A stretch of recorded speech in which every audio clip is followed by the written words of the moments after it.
नमस्कार मित्रांनो, महाराष्ट्रामध्ये मान्सून दाखल झालेला असतानाच आता हवामान खात्याकडून एक महत्त्वाचा इशारा देण्यात आलेला आहे. आज 7 जून रविवारी राज्यातील बऱ्याच जिल्ह्यांमध्ये मुसळधार पावसाचा इशारा हा देण्यात आलेला आहे.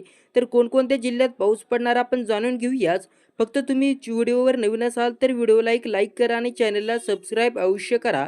तर मान्सून अखेर महाराष्ट्रामध्ये हा दाखल झालेला आहे आणि केरळमध्ये 2 दिवसांनी उशिरा दाखल मान्सून झाल्यानंतरनं मान्सून आता हळूहळू पुढे सरकत आहे. मान्सूनने तळ कोकणापर्यंत मजल मारली असतानाच आता आंध्र प्रदेश आणि तमिळनाडूच्या बहुतांश भागात मान्सून पोहोचलेला असं दिसत आहे. हवामान पोषक असल्याचं आता कळत आहे.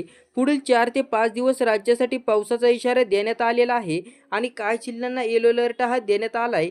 त्यामध्ये आपण पाहिलं तर पुणे, रत्नागिरी, सातारा आणि सिंधुदुर्ग या भागात आपल्याला जोरदार पावसाचा इशारा हा हवामान खात्याने वर्तवण्यात आलेला आहे. मध्य महाराष्ट्रातील आणि कोकणात पावसाने हजेरी लावली आणि राज्यातही पावसाचे ढग कायम आहेत. यंदा राज्यात चांगला पाऊस राहण्याचा अंदाज आहे. तर देशातील इतर राज्यातही जोरदार पाऊस पडताना दिसत आहे. आता हवामान विभागाने जिल्ह्यांसाठी पुढील येलो अलर्ट जारी केला असून 7 जून ते 9 जून या दरम्यान वादळी पावसाचा अंदाज हा व्यक्त करण्यात आलाय.